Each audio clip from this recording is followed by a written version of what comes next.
Assalamualaikum warahmatullahi wabarakatuh. Ibu-ibu dan pendengar yang dikasihi dan disayangi oleh Allah, Alhamdulillah dan Alhamdulillah pada pagi ini Allah telah bangunkan kita dalam keadaan sihat walafiat, tidak kurang suatu apapun. Sebagaimana kita tidur semalam, macam itulah Allah bangunkan kita. Ia kembalikan kita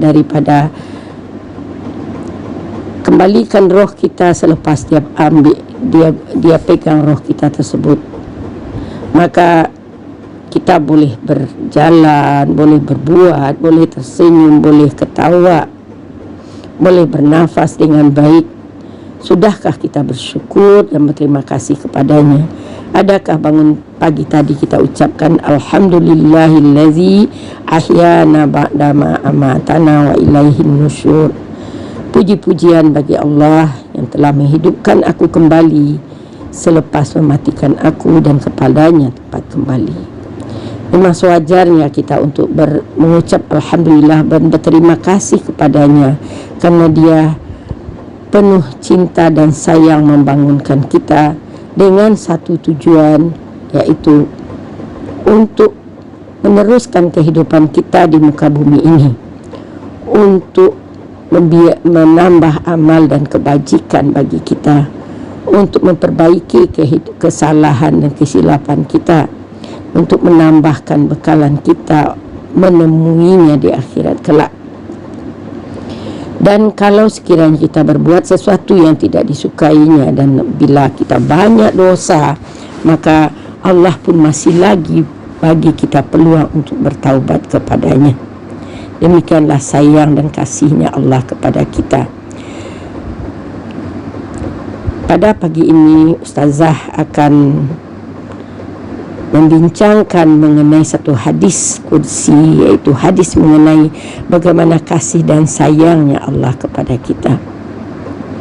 Hadis tersebut ada hadis yang ke-182, muka surat 120 daripada hadis qudsi jilid 2. Bismillahirrahmanirrahim.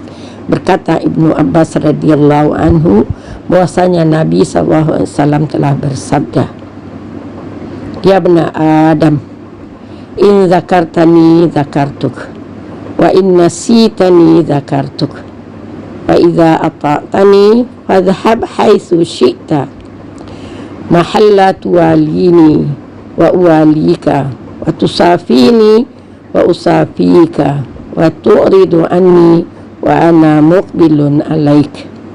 Man awsala ilaikal ghidha'a wa anta janinun fi batni ummik, lam azal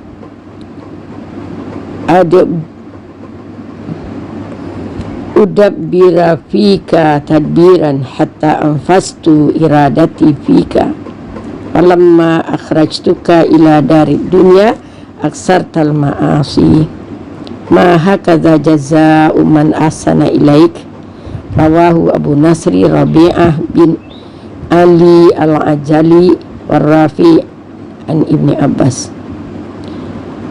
Maksudnya, ya bni Adam, wahai anak Adam, in zakartani, jika sekiranya engkau mengingatku, zakartuk, aku ingat kepada engkau. Wa in nasitani zakartuk, dan kalau sekiranya engkau lupa kepadaku, aku tetap juga ingat kepada engkau.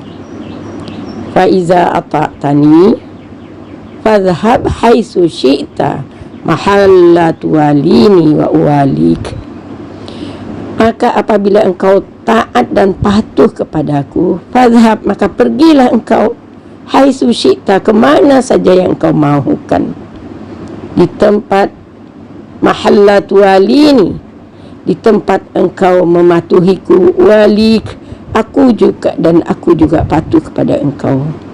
Wa tusafini usafik wa usafik, dan kalau engkau ikhlas kepadaku, aku pun ikhlas kepada engkau.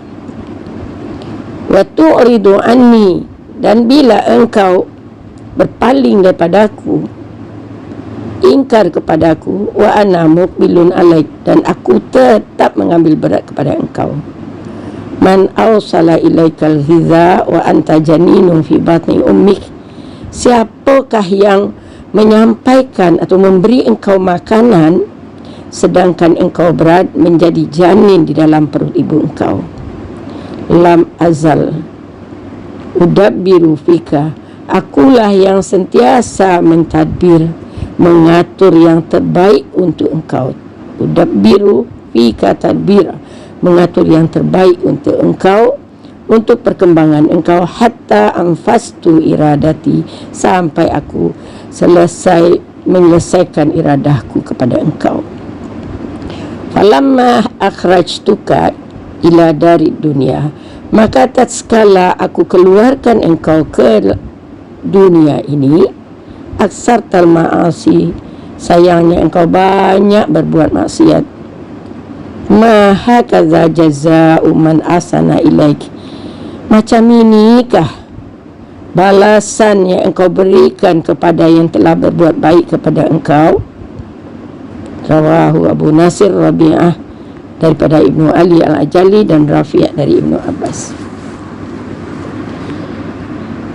Ibu-ibu dan pendengar yang dikasihi oleh Allah, di dalam hadis ini Allah nyatakan keistimewaan yang diberitahukan Allah kepada kita, yaitu, wahai anak Adam, jika engkau ingat kepadaku, aku tetap ingat kepadamu. Kalau engkau lupa padaku, aku masih ingat terus padamu. Memang kita tak mampu untuk terus mengingat Allah. Untuk mengingat Allah terus menerus, tak mampu kita. Manusia bukannya malaikat, akan tapi Allah Ta'ala memang terus mengingat kita, terus memperhatikan kita, terus mengasihani kita, terus memberi kita rezeki, memberi kita kurnia, tak henti-hentinya. Pendek kata, Dialah Tuhan yang maha belas kasih, maha sayang kepada kita. Sebab itulah Dia mengatakan, jika engkau lupa padaku, aku masih ingat terus kepadamu. Kalau kita sebagai hamba yang berakal, tentu rasanya malu kita kepada Tuhan yang sampai berkata macam itu kepada kita. Sudahlah Allah yang jadikan kita, Dia yang besarkan kita, Dia yang beri kita kurnia dan rezeki, Dia yang beri kita anggota dan tubuh badan, Dia memberi kita segala kecukupan, segala keperluan, segala permintaan kita dan sebagainya. Tiba-tiba kita lupa kepadanya. Tapi walaupun macam itu, Dia tidak segera membalas dengan balasan yang setimpal. Diingatkan pula kita, diserunya kita agar kita sedar, kerana Dia adalah Tuhan yang maha belas kasih, maha penyayang. Kalau kita lupa, Dia ingatkan kita. Buktinya, Dia suruh kita salat 5 kali sehari. Dalam azan Dia ingatkan kita, hayya 'alas salah, marilah salat, ingatlah aku, tunduklah kepadaku, sembahlah aku, hayya 'alal falah, marilah kepada keberuntungan. Jadi kalau di saat kita lupa, Allah ingatkan kita. Kemudian katanya lagi, apabila engkau taat kepadaku, yakni kalau kita patuh kepada segala perintahnya dan menjauhi larangannya, maka pergilah engkau kemana saja yang engkau suka. Yakni kita bebas melakukan apa yang kita suka, asalkan semuanya dalam konteks patuh kepada perintahnya dan menjauhi larangannya. Tuhan tidak banyak perkara yang kita mesti lakukan banyak perkara yang mesti kita lakukan dalam menjalani kehidupan kita di dunia sampai kita menemui ajal.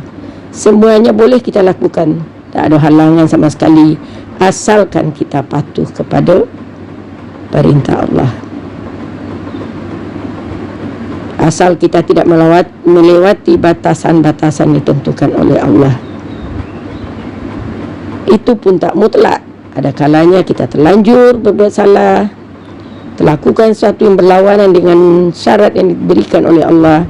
Dia bagi kita peluang untuk mensucikan diri kita, untuk membersihkan daripada keterlanjuran kita dan daripada kesalahan kita. Adakah yang lebih baik daripada itu? Adakah lagi Tuhan yang lain boleh memberi peluang kepada kita sebagai manusia untuk yang bersifat lemah ini?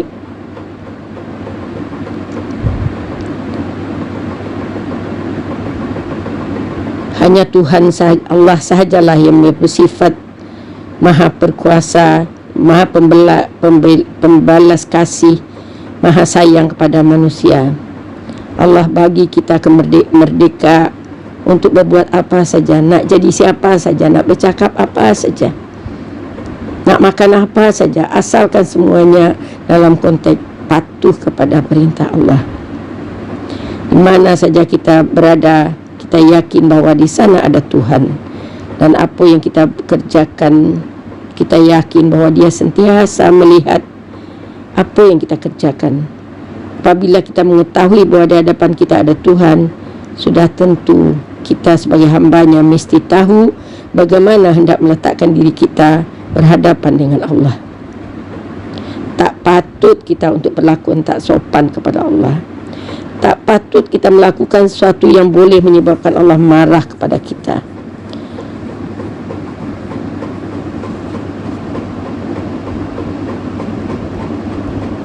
Kita tak patut melakukan sesuatu yang menjadikan Allah marah kepada kita. Itu bukan kerana sifat hamba terhadap Tuhannya.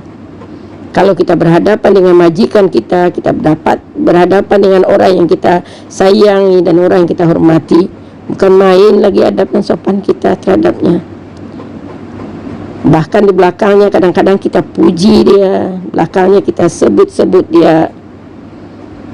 Kalau ada orang yang mengejinya, kita pun kadang-kadang menegakkan dan mempertahankannya. Ini kebaikan antara kita dengan manusia yang tidak apa-apa kalau sekiranya dibandingkan dengan kebaikan Allah kepada kita. Allah yang tiada henti-hentinya memberikan rahmat dan kasih sayangnya kepada kita. Bagaimana kita berlaku demikian terhadap manusia, padahal kebaikan manusia itu pun adalah atas kehendak takdir daripada Allah. Jadi Allah mentakdirkan, tentulah demikian. Kalau Allah tak mentakdirkan, tentu orang tu tak macam itu dengan kita. Begitu baiknya kita kepada manusia, kepada makhluk yang diciptakan oleh Allah. Bagaimana pula sikap kita terhadap Allah? Adakah sama? Kalau sama pun masih kurang, masih tak sempurna. Sepatutnya kita memperlakukan sesuatu terhadap Allah sama kita memperlakukan apa saja terhadap manusia. Tuhan tak sama dengan manusia, bukan gitu. Itu semuanya kita telah yakin, tetapi kita banyak yakin dengan mulut saja, tapi kita tak yakin dengan hati. Bahkan mestilah kita buktikan dengan kelakuan dan perbuatan kita, supaya apa yang kita lakukan sama seperti apa yang kita yakinkan.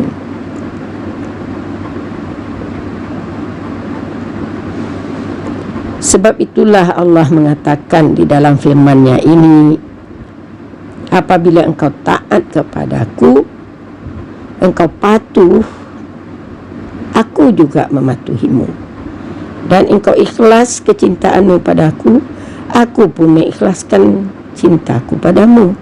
Yakni apabila kita taat kepada Allah, segala perbuatan yang kita lakukan yang terkawal dalam perkara yang diredai oleh Allah, di mana saja kita melakukan sesuatu mematuhi Allah menurut perintahnya, tidak melanggar batasannya, maka Allah mematuhi kita, yaitu memberikan segala balasan yang dijanjikannya untuk kita. Dia tak mungkiri, biar betapa besar dan tinggi sekalipun yang dijanjikan, semua itu adalah kecil di dalam pandangan Allah Ta'ala. Itu Itulah artinya kepatuhan Tuhan kepada hambanya, padahal tiada satu pun yang mesti atau wajib di atas Tuhan. Disebutkan demikian oleh Allah, menunjukkan betapa sayangnya Dia kepada kita, bagaimana Allah patuh dan taat terhadap perintah-perintahnya. Jadi Allah sayang kepada hambanya yang patuh dan taat kepada perintahnya. Jadi walaupun kita buat sekecil-kecil kebaikan pun, Allah tetap akan bagi kita pahala. Allah akan tuliskan, dan boleh jadi yang kecil itulah yang akan menyebabkan kita nanti masuk ke dalam redanya, ke dalam surganya. Demikian pula dengan maksud, engkau mengikhlaskan kecintaanmu terhadapku dan aku mengikhlaskan kecintaanku padamu. Dalam mengukur untung rugi tentang kecintaan terhadap Allah Ta'ala dan kecintaan Allah terhadap kita, tentulah yang beruntung itu adalah kita, sebab Allah tidak perlu kepada kecintaan kita. Cuma Dia amat gembira jika hambanya dapat menunjukkan ikhlasnya dalam cinta kepada dirinya. Kita ikhlaskan kecintaan kita terhadap Allah dengan buat sesuatu yang disuruhnya dengan ikhlas, serta ditujukan semata-mata kepadanya. Tidak kita syirikkan Dia dengan yang lain. Tidak kita tunjukkan kepada manusia atau sebagainya. Kita lakukan sesuatu itu semata-mata untuk patuh pada perintahnya dan untuk mengharapkan redanya. Dan Tuhan pun mengikhlaskan cintanya kepada kita dan memberi kedudukan yang tinggi pada kita. Dia lindungi kita daripada perkara yang salah, diberinya kita rahmat dan maghfirahnya, ditunjukkannya kita ke jalan siratal mustaqim, dipeliharanya kita hingga terselamat kita di dunia dan di akhirat. Ibu-ibu dan pendengar yang dikasihi oleh Allah, yang disayangi dan dicintai Allah, kemudian Allah pun berkata, meskipun Dia telah menunjukkan kita segala petunjuk yang membawa kita ke jalan yang selamat, ke jalan yang diredainya, namun demikian ada kalanya kita terlupa juga, kita terlalai juga, hingga tergama untuk berpaling daripada petunjuk-petunjuknya, dengan membuat sesuatu yang menimbulkan kemurkaannya atau menodai diri kita sehingga kita terjatuh daripadanya. Tetapi oleh kerana Allah Ta'ala itu bersifat Rahman, bersifat Rahim, Dia tetap juga mengambil berat terhadap kita dan mentakdirkan sesuatu untuk membetulkan kita. Sedangkan hal ini bukan saja berlaku ketika masa kita dewasa saja. Ketika masa kita sudah tahu bertindak sendiri, sudah tahu mana yang baik dan mana yang buruk, malah soal mengambil berat terhadap diri kita ini berlaku sejak kita masih muda, masih bertumbuh di dalam seketul air mani dalam perut ibu kita. Allah tetap mengambil berat pada kita dengan firman-Nya, siapakah yang memberimu makan sewaktu engkau masih dalam janin perut ibumu? Memang benar, tak pernah kita memikirkan apa yang telah berlaku di atas diri kita sewaktu kita masih janin dalam perut ibu kita. Kalau kita tidak fikirkan pun macam mana? Apakah kita hendak tanyakan kepada ibu kita sendiri yang telah mengandung kita selama beberapa bulan dalam perutnya? Apakah dia boleh beritahu apa yang telah berlaku di atas diri kita sewaktu kita masih janin itu? Tentu tak ada satu pun yang dapat menjawabnya. Tetapi Allah telah mengatakan kepada kita sebagaimana dalam hadis di atas, bahawa Dialah yang memberi kita makan. Dan bagaimana kita makan? Sedangkan makan ada cara-cara yang tertentu. Kalau kita tak keluar daripada perut ibu, barangkali kita boleh makan bahwa ibu kita suapkan kita, orang lain menguruskan soal makan minum kita, Tetapi dalam perut ibu kita itu, siapa yang mengendalikan semua itu? Pernahkah kita pikirkan itu? Siapa yang menguruskan soal makan minum kita? Dan bagaimana pula cara-caranya hingga kita dapat lahir dengan sihat walafiat? Sebab itu Allah menyambung katanya, kemudian aku tetap menguruskan segala keperluanmu dengan baik sehingga terlaksana semua takdirku terhadapmu. Demikianlah Allah Ta'ala telah memberitahu kita bahawa yang menguruskan semua itu ialah Dia sendiri. Diuruskannya kita dengan baik, dengan penuh tanggungjawab, sehingga Dia takdirkan kita lahir di muka alam ini.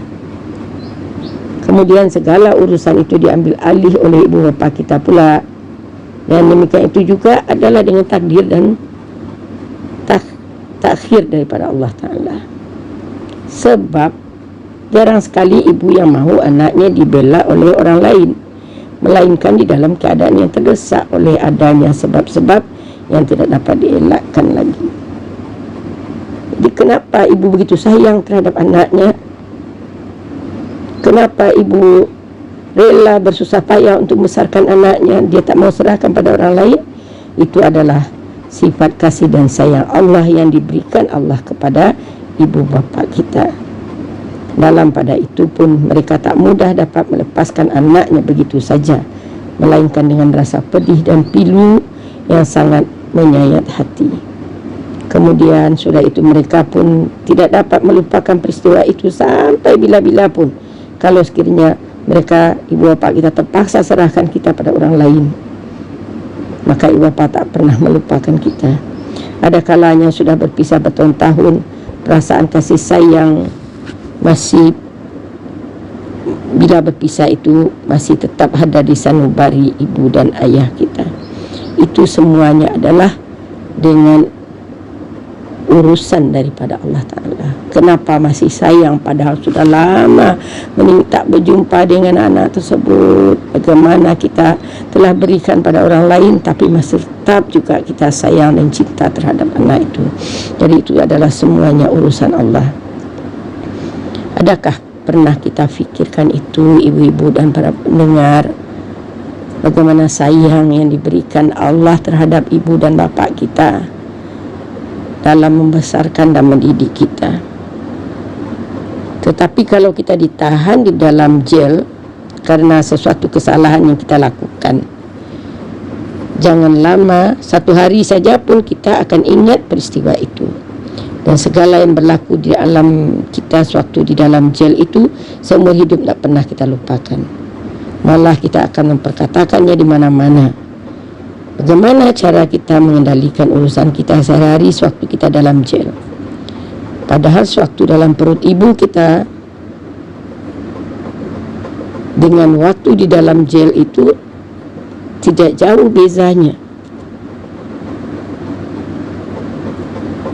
Dalam perut ibu kita tak dapat berbuat apa-apa, tapi kita tak pernah, tak dapat untuk mengingat, tak dapat untuk memperkatakannya. Itulah kasih sayang Allah. Kemudian Allah berfirman lagi, apabila aku lahirkan engkau ke alam dunia, aku keluarkan engkau ke alam dunia, lalu engkau pun membuat banyak maksiat. Allah Ta'ala telah mengatakan kepada kita sebagai Tuhan yang maha berkuasa dan maha perkasa, kalau sifat Allah Ta'ala hendak membalas hamba-hambanya menurut apa yang mereka lakukan, niscaya kita semua tidak akan terlepas dari siksanya. Jangan tunggu di akhirat, dunia pun kita sudah terima siksa Allah. Sebab alangkah banyak sekali dosa dan maksiat yang kita lakukan. Alangkah banyak sekali kesalahan dan kekeliruan kita. Alangkah banyak sekali penyengajaan dan penyelewengan yang kita lakukan. Akan tapi Allah belum menjatuhkan balasan dan siksaan kepada kita. Didahului oleh kasih sayang dan belas kasihnya, Dia ingatkan kita dalam berbagai cara. Dia tunjukkan kita dalam berbagai-bagai ayat dan firman-Nya Dia kirim para nabi dan rasul untuk mengajar kita. Di mana saja ada guru-guru dan orang-orang yang akan memberi kita petunjuk, semua mereka bertugas untuk membimbing kita ke jalan Allah Ta'ala dan ke jalan yang diridai Allah. Sebagai umat Nabi Muhammad SAW, kita menjadi umat yang paling mulia dan bahagia sekali. Allah bagi kita kesempatan, Allah bagi kita peluang untuk bertaubat. Allah gandakan kebaikan untuk kita. Akhir sekali sebagai mengingatkan kepada, sebagai nasihat daripada firman Allah, bukan begini sewajarnya balasanmu terhadap siapa yang berbuat baik terhadapmu. Ini adalah sebagai satu sindiran di dalam yang dalam sekali artinya daripada Tuhan kepada hambanya. Kata-kata itu sama seperti seorang ayah memujuk anaknya yang nakal. Apakah setelah dia menabur budi dan berbakti terhadap kita, dan sejak mula kita tumbuh di perut ibu sampai kita tegak, besar dan memanjang, tidak putus-putus budi dan kebaikan itu, apakah sesudah itu tergamak kita untuk berbuat maksiat terhadap Allah? Bukankah itu ingkar namanya?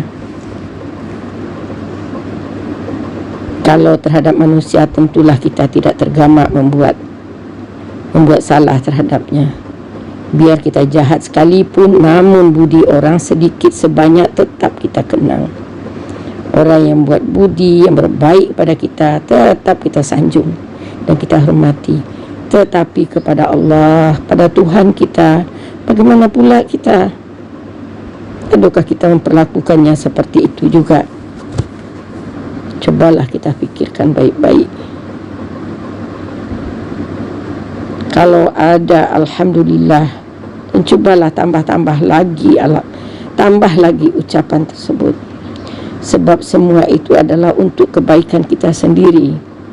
Tuhan takkan rugi apa-apa kalau kita tidak mengenang budi dan kebaikannya. Yang rugi kita sendiri. Kalau dia putuskan segala budi dan kebaikannya kepada kita, pun kita tidak boleh berbuat apa-apa. Dan kita tidak boleh mengatakan Tuhan tak adil, sebab budinya, kebaikannya, rahmat dan kasih sayangnya telah kita terima. Sudah tidak boleh terkira dan tidak boleh terbalas sama sekali. Apalagi hendak dikatakan. Macam itulah kasih dan sayang Allah yang tidak terhingga, tanpa batas, kasih sayang tanpa titik.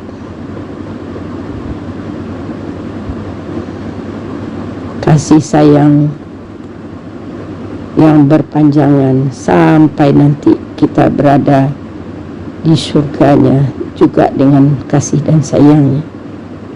Peliharalah maksud hadis ini baik-baik dan letakkanlah dia di hadapan mata kita selalu, supaya kita terkira dari golongan hamba Allah yang baik dan patuh kepada Allah, dan supaya kita tidak berbangga dan mengira diri kita sebagai hamba Allah. Sebab kalau kita bukan hamba Allah, hamba siapa lagi selain daripada hamba syaitan? Jadi jadilah hamba Allah yang patuh dan taat padanya. Jauhilah menjadi hamba syaitan. Na'udzubillah daripada hamba syaitan. Jadilah hamba Allah yang sayang dan taat serta patuh padanya. Sentiasalah ingat padanya. Sentiasalah ucap alhamdulillah, kalimat khas yang tertentu untuk Allah sahaja, dan tiada seorang pun yang patut kita ucapkan alhamdulillah kecuali hanya kepada Allah. Dialah yang berhak menerima puji kita. Alhamdulillahirabbil alamin. Wabillahi taufiq wal hidayah. Assalamualaikum warahmatullahi wabarakatuh.